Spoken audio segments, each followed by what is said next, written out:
Mobile phone, Netflix, social media etcetera ہر چیز ایک کلک پر آپ کے ساتھ کنیکٹ ہو جاتی ہے. لیکن کبھی آپ نے یہ چیز سوچنے کی کوشش کی ہے کہ اس کنیکٹڈ زندگی کے اندر ہم ایک چیز سے ڈسکنیکٹ ہوتے جا رہے ہیں، اپنے دل اور اپنی روح اور اپنے ایمان سے. وقت گزرتا جا رہا ہے، انسان اور زیادہ اس طرح کی ایپس اور اس طرح کے سوشل میڈیا سے کنیکٹ ہوتا جا رہا ہے اور دل بے چین ہوتا جا رہا ہے. اسی کو ایکچولی میں کہتے ہیں اسپرچول نمبنس، یعنی کہ آپ کا دل زندہ تو ہے لیکن زندہ ہونے کے باوجود بھی آپ حق کے راستے پر چل ہی نہیں پا رہے. اسلام نے اس چیز کا نام غفلہ رکھا ہے، یعنی کہ اللہ سے غفلت اور اپنی اصل منزل سے بے رخی. قرآن میں اللہ فرماتا ہے کہ تم ان لوگوں میں سے نہ ہو جانا جنہوں نے اللہ کو بھلا دیا اور پھر اللہ نے بھی ان کو بھلا دیا. یہ آیت سننے کے بعد بہت سے لوگوں کو نارمل لگی ہوگی، لیکن ایک بہت ہی ڈینجرس ٹروتھ ہے کہ جب ہم اللہ کو بھلا دیتے ہیں تو ہم اپنی اصل منزل کو بھول چکے ہوتے ہیں. ہمیں معلوم ہی نہیں ہوتا کہ ہم اس دنیا میں کیوں بھیجے گئے تھے اور ہمیں اس دنیا میں کرنا کیا ہے. ماڈرن کلچر کا ایک سب سے بڑا ایشو یہ ہے کہ وہ آپ کو محسوس ہی نہیں ہونے دیتا کہ آپ کا دل بدلتا جا رہا ہے. پہلے آپ کے سامنے کوئی غلط چیز آتی ہے تو آپ اس کو اوائڈ کرتے ہو، اس کے بعد آپ اس کو ٹالریٹ کرتے ہو اور پھر وہی غلط چیز کو آپ انجوائے کرنے لگتے ہو.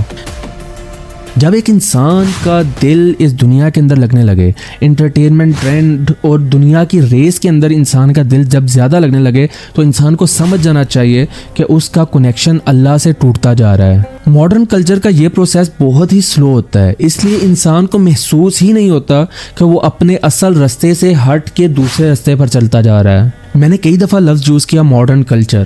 ماڈرن کلچر سے میرا مراد کپڑے، ٹرینڈز اور یہ چیزیں فالو کرنا نہیں ہے. اس کا اصل مقصد یہ ہے، یہ ایک پورا پروگرامنگ سسٹم ہے جو آہستہ آہستہ آپ کی پریورٹیز کو، آپ کی عادات کو، آپ کی نیچر کو بدلتا جاتا ہے. سوشل میڈیا کے اوپر آپ ڈیلی بیسس پہ جو چیزیں دیکھتے ہیں وہ آپ کی سینسٹیوٹی کو کنٹرول کرنے لگتی ہیں. سوشل میڈیا یوز کرتے ہوئے ہر ٹائم انسان کے دماغ کے اندر ڈوپامین ہٹ کرتا ہے، اور جب ایسی انٹرٹینمنٹ آپ کو دیکھنے کو ملتی ہے جس سے آپ کا دماغ کے اندر ڈوپامین ریلیز ہو، تو وہی چیز آپ خود سوچ کے دیکھیں، بیلنس کر کے دیکھیں کہ ایک چیز دیکھتے ہوئے آپ کے دماغ کے اندر ڈوپامین ریلیز ہو رہا ہے تو عبادت آپ کو آٹومیٹیکلی بورنگ لگنے لگے گی. قرآن ہمیں یہ چیز بتاتا ہے کہ انسان کے پاس شیطان خفیہ رستوں سے آتا ہے. قرآن میں شیطان کے الفاظ نقل کیے گئے ہیں جو کچھ اس طرح کے ہیں کہ میں ان کے دائیں سے، ان کے بائیں سے، ان کے سامنے سے اور ان کے پیچھے سے آؤں گا اور ان لوگوں کے اوپر غلبہ پاؤں گا جو اکثر اللہ کے ذکر سے محروم رہتے ہیں. Now think logically. یہ سب چیزیں جو انٹرٹینمنٹ کی دنیا ہے، یہ جو ماڈرن کلچر ہے، یہ ساری چیزیں اسی چیز کا حصہ لگتی ہیں کہ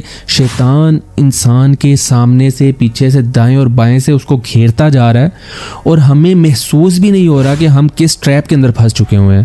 اور صرف ایک ریزن ہے، اور وہ ریزن یہ ہے کہ انسان نے دل کے اندر سے اللہ کا ذکر اور اپنی زندگی کے اندر سے عبادت کو نکال دیا ہے. قرآن کے اندر اللہ نے غفلہ کو ایک بیماری اور بہت ہی خطرناک بیماری کے طور پر بتایا ہے جو کہ آخرت کے اندر بہت ہی خطرناک ثابت ہوگی. غفلہ کا سب سے ڈینجرس رزلٹ اور سب سے ڈینجرس نتیجہ یہ ہے کہ انسان کا دل برائی کو فیل ہی نہیں کرتا. انسان کا دل اتنا انسینسٹیو ہو جاتا ہے کہ اس کے سامنے اگر کوئی گناہ کرنے والی چیز چل بھی رہی ہو اس کو وہ محسوس ہی نہیں ہوگا کہ میں کوئی گناہ کر رہا ہوں یا نہیں کر رہا. لیٹس سے انسان کا دل ہر ٹائم دنیا کے لیے ہی لگا ہوا ہے، دنیا کے اوپر ہی فوکس ہے انسان کا، تو انسان کا دل آخرت کے لیے کبھی رو ہی نہیں سکتا. اللہ کے سامنے وہ عبادت کے لیے جا ہی نہیں پائے گا. یہی وجہ ہے کہ حضرت محمد صلی اللہ علیہ وسلم نے ہمیں یہ چیز بتائی اور ہمیں یہ چیز سکھائی کہ اپنے دلوں کو اللہ کے ذکر سے روشن رکھو. اور اگر ایسا نہ ہو کہ ہم اپنے دل کے اندر اللہ کا ذکر بالکل ختم کر دیں تو انسان کا دل سخت ہو جاتا ہے، اور سخت دل کے اندر ہدایت کا آنا بہت ہی مشکل ہوتا ہے. اسلام ہمیں اس ماڈرن کلچر کے ٹریپ سے نکلنے کا ایک بہت ہی پاورفل میتھڈ بتاتا ہے، تزکیہ، یعنی کہ دل کی پیوریفیکیشن. قرآن میں اللہ فرماتا ہے کہ کامیاب ہوا وہ شخص جس نے اپنے نفس کو پاک کیا اور ناکام ہوا وہ شخص جس نے اس کو گندا کیا. دل کو پاک کرنے کا مطلب یہ ہے کہ اپنے دل کے اندر اللہ کی یاد کو ہمیشہ قائم رکھو، آخرت کو ہمیشہ یاد کرتے رہو اور بری چیزوں سے جتنا ہو سکتا ہے اتنا بچنا ہے.